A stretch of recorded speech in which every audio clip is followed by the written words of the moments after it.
যে আপনি দেখেন এমনি ঘুম আসে না, ঘুমের ট্যাবলেট সেবন করতে হয়। ওই ব্যক্তিটাই যখন মসজিদের মধ্যে আসে, ওই ব্যক্তিটা যখন কোরআন কারীমের তেলাওয়াতের মজমাতে বসে, কোন মাহফিলের মধ্যে বসে যায়, কোন আল্লাহওয়ালা বুজুর্গদের দরবারে বসে যায়, ও মানুষটা যখন বসে থাকে দেখা যায় অটোমেটিক ভাবে তার চোখের মধ্যে ঘুম এসে যায়। আসে কি আসে না বলেন? মসজিদে সে ঘুমাইতেছে কিভাবে? কারণ মসজিদে যখন ঢুকে গেছে সাথে সাথে তার উপরে আল্লাহ পাকের পক্ষ থেকে রহমত নাযিল হওয়া শুরু হয়ে গেছে। আলহামদুলিল্লাহ নাহমাদুহু ওয়া নাস্তাঈনুহু ওয়া নাস্তাগফিরুহু ওয়া নু'মিনু বিহি ওয়া নাতাওয়াক্কালু আলাইহি ونتوكل عليه ونعوذ بالله من شرور أنفسنا ومن سيئات أعمالنا من يهد الله فلا مضل له ومن يضلل فلا هادي له أشهد أن لا إله إلا الله وحده لا شريك له ونشهد أن محمدا عبده ورسوله أرسله بالحق بشيرا ونذيرا وداعيا إلى الله بإذنه وسراجا وقمرا منيرا أما بعد فأعوذ بالله من الشيطان الرجيم بسم الله الرحمن الرحيم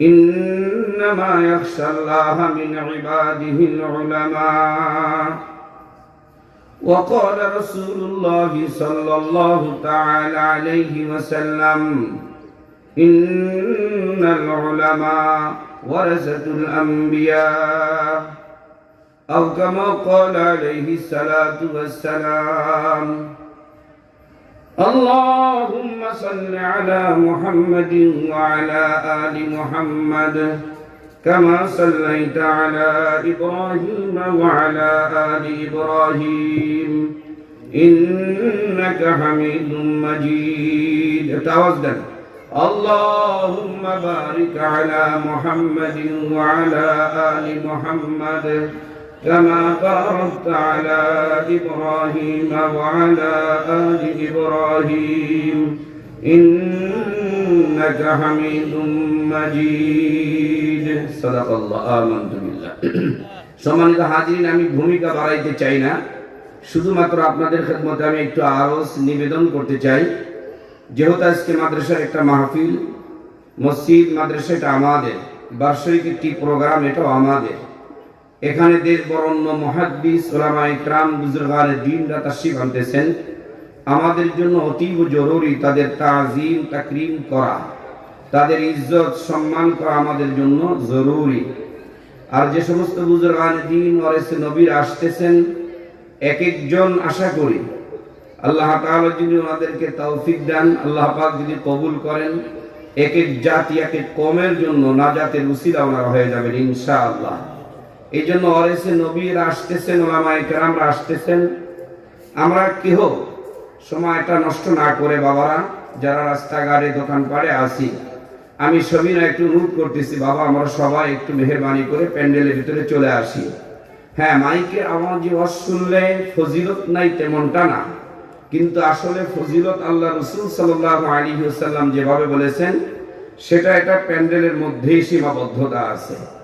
রাসূল করিম সাল্লাল্লাহু আলাইহি ওয়াসাল্লাম ইরশাদ করেন, যখন কোনো দ্বীনি মজমা চলতে থাকে, যে মজমা চলে, বৈঠক চলে, ওই মজমার চতুর্পার্শ্বে রহমতের ফেরেশতারা বেষ্টনী দিয়ে রাখে, বলি সুবহানাল্লাহ।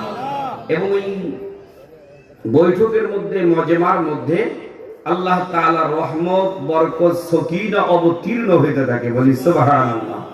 কোরআনে হাদিসের পরিভাষায় বলা হয়েছে ফালাইহিমুস সাকিনা, বলা হয়েছে সকিনা অবতীর্ণ হয়। সকিনা কাকে বলে? হযরত আম্মা জান আয়েশা সিদ্দিকা রাদিয়াল্লাহু তাআলা নবী আলাইহিস সালাতু ওয়াস সালামকে জিজ্ঞেস করতেন, ইয়া রাসূলুল্লাহ সাকিনা কাকে বলে? সকিনা এই জিনিসটা কি? আল্লাহ রাসূল বলেন সকিনা জিনিসটা হলো শান্তি। সকিনা জিনিসটা কি বলেন? শান্তি। আমাদের দিলের মধ্যে অনেক সময় দিলটা প্রশান্তি হয়, আবার দিলটা অনেক সময় অশান্তি হয়। যেমনটা আরো সহজভাবে আপনাদেরকে বুঝায় দেই, গরমকালে আমাদের অস্থিরতা বেড়ে যায়, শীতকালে আমাদের অস্থিরতা কমে যায়। যেমন শীতকালে সকলেই কিন্তু মোটামুটি শান্ত, আমাদের মেজাজ শান্ত, সবকিছু আমাদের কেন যেন মনে হয় শান্ত শান্ত। কেন? আল্লাহ তাআলা এই শীতকালের মধ্যে এটা একটা পরিবেশ রাখছেন, জান্নাতি পরিবেশ। বলি সুবহানাল্লাহ। গরমকালটা একটা জাহান্নামী পরিবেশের মতন, অর্থাৎ জাহান্নাম থেকে যে আভা ছড়া হয় দুনিয়াতে, ওই আভার কারণে দুনিয়াটা উত্তপ্ত হয়ে যায়। আর শীতকালে জান্নাতের আভা দুনিয়াতে আসে, দুনিয়াটা ঠান্ডা হয়ে যায়। সুবহানাল্লাহ। এই জন্য আম্মা জান বলেন সকিনা, আল্লাহ রাসূল বলেন সকিনা হলো শান্তি। আল্লাহ রাসূলকে আম্মা জান বলেন সকিনা কেমন, আমাকে আরেকটু করে বুঝান। আল্লাহ রাসূল সাল্লাল্লাহু আলাইহি ওয়াসাল্লাম আম্মা জানকে বলে যে দেখো, শীতকালে যখন কুয়াশা পড়ে, এখন আপনাদের জন্য বোঝাটা সহজ। আমাদের প্যান্ডেলের বাহিরে যান, আপনি দেখেন আমাদের দুবলা গাছগুলো একটু ভিজে গেছে, তার মাথার মধ্যে একটু একটু করে পানি বেজে গেছে। এর মানে কি উপর থেকে কুয়াশা পড়তেছে। কি পড়তেছে? শিশির অথবা কুয়াশা, যেটাই বলে, পড়তেছে। এটার দ্বারাই কি হয়ে যায়, জমিনের গাছপালা তরুলতা এগুলোতে একটু একটু করে পানি লেগে যায়, ঠান্ডা অনুভব হয়। হয় কি হয় না বলেন? রাসূল করিম সাল্লাল্লাহু আলাইহি ওয়াসাল্লাম আম্মা জানকে বলেন, আয়েশা শোনো, এটা রহমত আর সকিনাটা হলো শিশিরের মতন, কুয়াশার মতন। বলেন সুবহানাল্লাহ। এটা বান্দার উপরে অবতীর্ণ হইতে থাকে। কিছু আল্লাহ পাকের প্রিয় বান্দার আছে, এটা স্বচক্ষে দেখতে পায়, অনুভব করতে পায়। আর বাকি অনেকে স্বচক্ষে দেখতে পায় না, কিন্তু অনুভব করতে পারে। সুবহানাল্লাহ। কেমনে?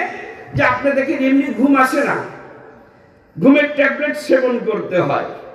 ওই ব্যক্তিটাই যখন মসজিদের মধ্যে আসে, ওই ব্যক্তিটা যখন কোরআন কারীমের তেলাওয়াতের মজমাতে বসে, কোন মাহফিলের মধ্যে বসে যায়, কোন আল্লাহওয়ালা বুজুর্গদের দরবারে বসে যায়, ও মানুষটা যখন বসে থাকে, দেখা যায় অটোমেটিক ভাবে তার চোখের মধ্যে ঘুম এসে যায়। আসে কি আসে না বলেন? অনেক সময় দেখা যায় ইমাম সাহেব খুতবা পড়তেছে, ইমাম সাহেব খুতবা প্রথম খুতবা দিল না সানি খুতবা দিল, বান্দা এমন ঘুম দিছে সে বলতেই পারে না। অথচ রাত্রে তার ঘুমাইতে গেলে তাকে ট্যাবলেট সেবন করতে হয়। মসজিদে সে ঘুমাইতেছে কিভাবে? কারণ মসজিদে যখন ঢুকে গেছে, সাথে সাথে তার উপরে আল্লাহ পাকের পক্ষ থেকে রহমত নাজিল হওয়া শুরু হয়ে গেছে। কারণ মসজিদে যখন আপনি ঢুকেছেন, মসজিদে ঢোকার সময় তো আপনি সুন্নতের আমল করে মসজিদে ঢুকতেছেন। তার মধ্যে ঢোকার সময় আপনি কয়েকটা আমল করেন, তার মধ্যে তো একটি আমল বলেন, দোয়া বলেন, আল্লাহুম্মা ইফতাহ লি আবওয়াব রাহমাতিক। আপনি বলেন, হে আল্লাহ, আমি তো আপনার ঘরের মধ্যে প্রবেশ করতেছি, দয়া করে মেহেরবানি করে রহমতের যত দরজা আছে আমার জন্য আপনি খুলে দেন। আল্লাহ রাসূল বলেন, যখন কোন মুসল্লি যখন তার ডান পা দিয়ে মসজিদে যখন প্রবেশ করে আর বলে বিসমিল্লাহি ওয়াস সালাতু ওয়াস সালামু আলা রাসূলিল্লাহ, আল্লাহুম্মা ইফতাহ লি আবওয়াব রাহমাতিক, হে আল্লাহ আপনি আমার জন্য রহমতের দরজা খুলে দাও। এখানে এক দরজার কথা বলা হয় নাই, বাবুন শব্দের অর্থ হলো এক দরজা, আবওয়াব হলো বহু বচন, বহু দরজা। আল্লাহ পাক যত রহমতের দরজা রাখছেন, যখন একজন বান্দাই দোয়া পড়ে মসজিদের মধ্যে যখন প্রবেশ করে, রহমতের সবগুলো দরজা ওই বান্দার জন্য খুলে যায়। বলি সুবহানাল্লাহ। এই জন্য তো বান্দা মসজিদের মধ্যে যখন ঢোকে তখন ঘুমে ধরে, কোরআনুল কারীমের তেলাওয়াত করলে ঘুমে ধরে। কেন? আপনার উপরে তখন রহমত অবতীর্ণ হয়, আপনার উপরে আল্লাহর পক্ষ থেকে সাকিনা অবতীর্ণ হয়। ও বাবারা, যারা রাস্তাঘাটে ঘুরতেছেন, আপনি আজকের কুয়াশা পাবেন কিন্তু রহমত পাবেন না। দোকানপাটে যারা ঘুরতেছেন, রহমত পাবেন না, কুয়াশা পাবেন। আর আল্লাহর উপরে ভরসা রাখা, আল্লাহ রাসূল সাল্লাল্লাহু আলাইহি ওয়াসাল্লামের হাদিসে পাককে সামনে রাখা বলতেছি, প্যান্ডেল আইসা বইসা যান, আপনার উপরে রহমত নাজিল হয়ে যাবে। দোকানপাটে বসলে রহমত হবে না, দোকানপাটে গুনাহ হইতেছে। কি হইতেছে বলেন? গুনাহ হইতেছে। নারী পুরুষ একাকার হইয়া দোকানপাটের মধ্যে বেচাকেনা হইতেছে। আপনি তো নেক কাজ করতে আসছেন, আপনি কিভাবে মহিলাদের সাথে আপনি মেলার মতন জমে গেছে, দোকানপাটের মধ্যে কিভাবে আপনি ঘুরতেছেন, আপনি তো এখানে সওয়াব কামাই করতে আসছেন। এই জন্য আমি অনুরোধ করব, সম্মানিত এলাকাবাসী, আপনাদেরকে আমি বিনীতভাবে অনুরোধ করব, আপনাদের কদমে দুইটা হাত রাখা অনুরোধ করব, আপনারা একটু মজমাতে চলে আসেন। একটু পরে দেশের বরণ্য একজন মুহাদ্দিস যার সিনা মুবারকের মধ্যে রাসূল করিম সাল্লাল্লাহু আলাইহি ওয়াসাল্লামের হাজার লক্ষ লক্ষ হাদিস, যার সিনা মুবারকের মধ্যে আল্লাহ পাক লিপিবদ্ধ করে দিয়েছেন, সুবহানাল্লাহ। অথচ হাদিসে পাক যারা পড়ান তাদেরকে মুহাদ্দিস বলে। আমার মাদ্রাসার একজন বুজুর্গ কোরআন এবং হাদিসের আজমত বয়ান করতে যায়, উনি বড় দামি একটা কথা বলেছেন। আমাদের আল্লামা ইয়াহিয়া মানহুসাব দামাত বারাকাতুহুম বলেন, কোন ব্যক্তি যদি আল্লাহ পাকের কালাম কোরআনুল কারীমকে যদি কেউ মহব্বত করে মাথায় লাগায়, মুখের মধ্যে চুমু লাগায়, বুকের মধ্যে যদি লাগায়া দেয়, আল্লামা ইয়াহিয়া মানহুসাব দামাত বারাকাতুহুম বলেন, আল্লাহর কালাম যেহেতু, আল্লাহর কথা যেহেতু, যখন কোন বান্দা তার সিনার মধ্যে যখন আল্লাহর কালামকে লাগায় দেয়, সেই জন্য আমার রবকে তার সিনার মধ্যে ধারণ করে নিল। সেজন্য আমার মহান রবকে সিনার মধ্যে ধারণ করলো, যে হাদিসে পাকের কিতাবকে তার বুকের মধ্যে সিনার মধ্যে লাগায় নিল। যে ব্যক্তি তার হাদিসে পাককে চুম্বন করলো, আমাদের বুজুর্গ আল্লাহ ওয়ালা বলেন, সেজন্য রাসূল করিম সাল্লাল্লাহু আলাইহি ওয়াসাল্লামের সিনা মুবারকটা তার সিনার সাথে লাগায় নিল। কেন? এই ব্যক্তি তো আল্লাহর রাসূলের হাদিসকে তার সিনার মধ্যে লাগাইতেছে। নবীজি নাই, কিন্তু নবীজির কথাগুলো রয়ে গেছে।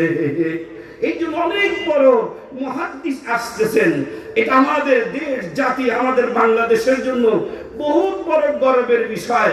আল্লামা আরিফ বিন হাবিব দামাত বারাকাতুল্লাহ আলিয়া একটু পরেই হুজুর তাশরীফ আনবেন। এই অবস্থা যদি ভাঙ্গা আমাদের হয়ে যায়, আরে এত বড় একজন মুহাদ্দিস আসতেছেন, এত বড় একজন হাদিস বিশারদ আসতেছেন, আমরা যদি তার কদরদারি না করতে পারি, তার ইজ্জত তাজিম যদি আমরা না করতে পারি, আমি মনে করব আমরা এলাকাবাসী কপাল পরা হয়ে যাব। এই জন্য আপনাদের কাছে আমার বিনীতভাবে অনুরোধ করতে, এত বড় একজন আলেমের দিন আসতেছেন, আমরা ওনার ইজ্জত সম্মান এবং তার থেকে হাদিসে পাকের কিছু কথা শোনা, তার সোহবতে বসা। আরে আমি তো জীবনে আমার আমল নাই, আখলাক নাই, ইবাদত নাই, কিচ্ছু নাই। আমি তো এতটুকু আল্লাহ পাকের দরবারে হয়তো যে বলতে পারবো, আল্লাহ আমি কোরআন হাদিস জানতাম না, কোরআন পড়াও শিখি নাই, হাদিস তো দূরের কথা, আমি কিছুই পারি নাই। রব, আমি একজন হাদিস পড়ানেওয়ালা একজন মুহাদ্দিসের বৈঠকের মধ্যে আমি বসছিলাম। আল্লাহ গো, আমি আরিফ বিন হাবিবের তো ছাত্র, তার সামনে বসে তার কাছ থেকে আপনার বন্ধুর হাদিস পাকের তেলাওয়াত আমি শুনেছি। আল্লাহ গো, আমার কোনো আমল নাই, কিন্তু আরিফ বিন হাবিব দামাত বারাকাতুহুমের হাদিস পাকের দর্শের মধ্যে আমি বসছিলাম। আল্লাহ, এইটুকু আমার আমল আছে, আমি বলতে পারি ইনশাআল্লাহ এটা আপনার আমার জন্য নাজাতের ওসিলা হয়ে যাবে। আল্লাহ তাআলা আমাদেরকে বুঝার আমল করার তৌফিক দান করেন। সময় যেহেতু মুখতাসার হইল, আমি আপনাদের খেদমতে কয়েকটা কথা বলে ফেলি। আমি কোরআনুল কারীমের একটা আয়াতে কারীমের গুরুত্বপূর্ণ একটা অংশ তেলাওয়াত করেছি। রাসূল করিম সাল্লাল্লাহু আলাইহি ওয়াসাল্লামের লক্ষ লক্ষ হাদিসে পাক থেকে এক হাদিসে পাকের অংশ তেলাওয়াত করেছি। এটা কেন করছি? আমরা যে আঙ্গিনাতে বসেছি, এই আঙ্গিনাটা অনেক দামি। যে জায়গাতে বসেছি এই জায়গাটা অনেক দামি। এখানে দুটো জিনিস আছে। এক নম্বর, এখানে মসজিদ আছে। দ্বিতীয় নম্বর, এখানে মাদ্রাসা আছে। আবার এখানে আবার শেষ জায়গাও আছে। এই মাঠের পশ্চিম পাশে এখানে আবার কারবালাও আছে। আছে কি আছে না? এখানে কবরস্থানও আছে। যেহেতু কথা প্রসঙ্গে মনে পড়ে গেল, আমি শুরুতেই আল্লাহ পাকের দরবারে ফরিয়াদ জানাইতেছি, আল্লাহ পাকের দরবারে দোয়া মোনাজাত করতেছি, মাগফিরাত কামনা করতেছি। আল্লাহ, এই মহল্লাতে যত কবরবাসী আছেন, মুর্দেগানরা আছেন, আল্লাহ আপনি সবাইকে আজকে মাফ করে দেন। সকলে বলে আমিন। আল্লাহ আপনি মাফ করেন। এখানে অনেক বড় বড় ওলামা বুজুর্গ আল্লাহ বলার আসতেছেন, আল্লাহ তাদের সোহবতে এই সমস্ত কবরস্থানের মধ্যে আমাদের মুরব্বীরাই শুয়ে আছেন, আল্লাহ তাদেরকে ক্ষমা করেন। দ্বিতীয় নম্বর, এই মসজিদ মাদ্রাসা এমনি এমনি হয় নাই। অনেক ভাইদের সহযোগিতা লাগছে। কেউ জায়গা দিয়েছেন, কেউ জমি দিয়েছেন, কেউ ঘরের ব্যবস্থা করেছেন, কেউ বাউন্ডারির ব্যবস্থা করেছেন, কেউ আপনার কি বলে ইটের ব্যবস্থা করেছেন, কেউ সিমেন্টের ব্যবস্থা করেছেন। বিভিন্ন আঙ্গিকে এলাকাবাসী আপনারা খেদমত করেছেন। আমি আল্লাহ তাআলার দরবারে এই খেদমতের জন্য আল্লাহ পাকের কাছে ফরিয়াদ জানাই, আল্লাহ আপনি এলাকাবাসীর সবার খেদমতকে আপনি কবুল করেন। সকলে বলি আমিন। একে উসিলা করে এই এলাকাবাসীর দুনিয়া আখিরাতকে সুন্দর করে দেন। সকলে বলি আমিন।